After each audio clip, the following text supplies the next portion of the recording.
दिल्ली से बड़ी खबर आ रही है, जहां उपराष्ट्रपति पद का चुनाव के लिए महागठबंधन की ओर से प्रत्याशी के नाम की घोषणा एनडीए गठबंधन कर दी है। वहीं एनडीए गठबंधन ने वी सुदर्शन रेड्डी के नाम पर सहमति बनाई है। सुप्रीम कोर्ट के पूर्व जस्टिस हैं बालकृष्ण सुदर्शन रेड्डी।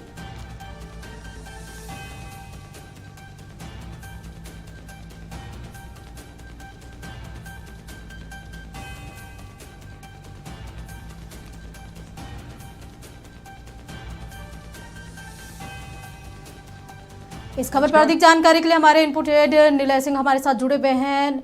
निलय जी, बड़ी खबर है जहां की उपराष्ट्रपति पद के चुनाव के लिए एनडीए गठबंधन ने अपने उम्मीदवार की घोषणा कर दी है, बी सुदर्शन रेड्डी। क्या लग रहा है? बिल्कुल अंजना, देखिए, जब सीपी राधाकृष्णन की घोषणा की थी एनडीए ने, तो ये माना जा रहा था कि अब जो है सर्वसम्मति से ये हो जाएगा, और सत्ता पक्ष भी इस प्रयास में जुटी हुई थी कि सर्वसम्मति से उपराष्ट्रपति पद के लिए सीपी राधाकृष्णन को नेता चुन लिया जाए, उपराष्ट्रपति के लिए चुन लिया जाए। लेकिन कल जो बैठक हुई और उसके बाद इंडिया गठबंधन ने ये फैसला लिया कि ये विचारधारा की लड़ाई है और उसे वो लड़ेगी इसी तरीके से जिस तरीके से संवैधानिक उन्हें अधिकार मिला है। और उसके बाद आज इनकी घोषणा कर दी गई बी सुदर्शन रेड्डी की, जो कि सुप्रीम कोर्ट के जज थे, माफ़ कीजिएगा, पूर्व जज थे, और उन्होंने इसके अलावा कई संवैधानिक संस्थाओं में भी महत्वपूर्ण दायित्व निभाया है। विशेष बात यह है जो सबसे कि दोनों ही दक्षिण के हैं। देखिए, सीपी राधाकृष्णन तमिलनाडु से हैं, तो सुदर्शन रेड्डी जो है वो आंध्रा से हैं।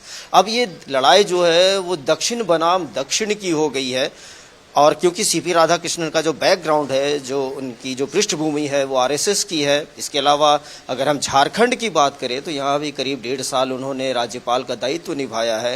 बीजेपी के साउथ के एक कद्दावर नेता माने जाते थे। जब साउथ में बीजेपी का कोई नाम लेने वाला नहीं था, उस वक्त उन्होंने बीजेपी का झंडा ढोया।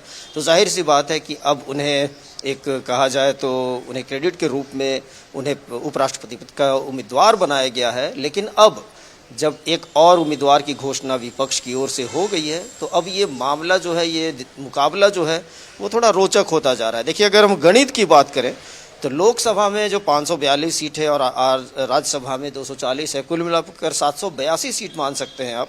और बहुमत के लिए इसमें, हालांकि देखिए उपराष्ट्रपति का जो चुनाव होता है वो एकल प्रणाली के द्वारा होता है, लेकिन बहुमत के लिए 392 वोट जो है उन्हें चाहिए। सरकार के साथ अगर हम बात करें तो लोकसभा में 293 हैं और राज्यसभा में 134 हैं, और वहीं विपक्ष के पास लोकसभा में 249 हैं और राज्यसभा में 106 हैं।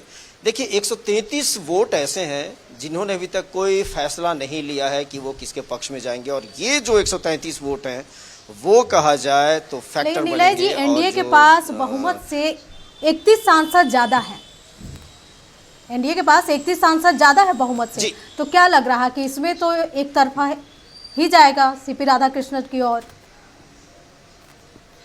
देखिए, बिल्कुल, लेकिन मैं फिर से बता दूं आपको कि 133 वोट है, अभी तक उनका फैसला नहीं हुआ। और देखिए, अब ये दक्षिण बनाम दक्षिण की लड़ाई हो गई है, तो जो एनडीए के साथ जो अन्य जो द्रविड़ पार्टियां हैं, जो साउथ की पार्टियां हैं, उन्हें एक बार पुनर्विचार करना होगा और थोड़ा सा सोचना होगा, क्योंकि यहाँ पर देखिए थोड़ा सा जो उत्तर और दक्षिण की जो बात आती है वो भी आती है। तो कुल मिलाकर ये मामला रोचक बनता जा रहा है। आप बिल्कुल सही बोल रही हैं कि जो मैजिक जो फिगर है वो बिल्कुल सत्ता पक्ष के साथ है, लेकिन अभी भी थोड़ा सा इसमें दिलचस्प होने की बात है, क्योंकि अभी तक 133 जो वोट है, मैं फिर से बोल रहा हूँ, उन्होंने अभी तक कोई फैसला नहीं लिया है।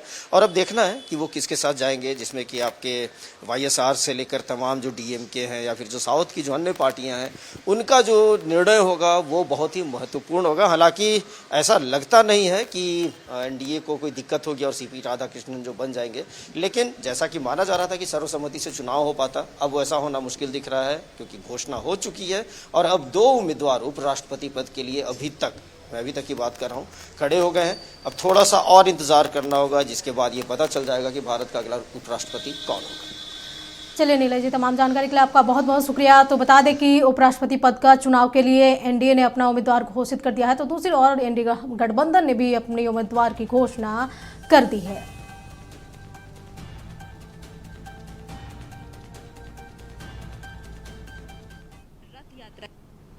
Sri B. Sudarshan Reddy Garu is one of the India's most distinguished and progressive jurists.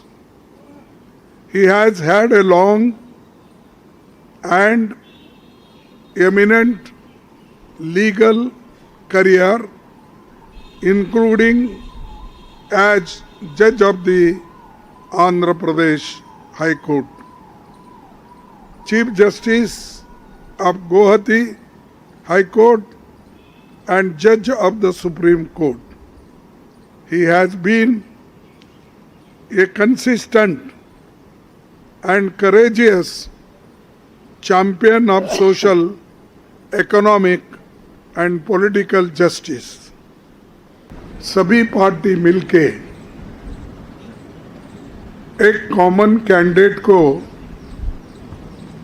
इस वाइस प्रेसिडेंट इलेक्शन में खड़ा करने का निर्णय लिया है और वो निर्णय यूनानिमसली हमने किया है। मुझे खुशी होती है कि सभी अपोजिशन पार्टी एक होकर एक नाम पे अगर मिल के लड़ने के लिए तैयार है तो ये बहुत बड़ा अचीवमेंट डेमोक्रेसी का और लोकतंत्र का है।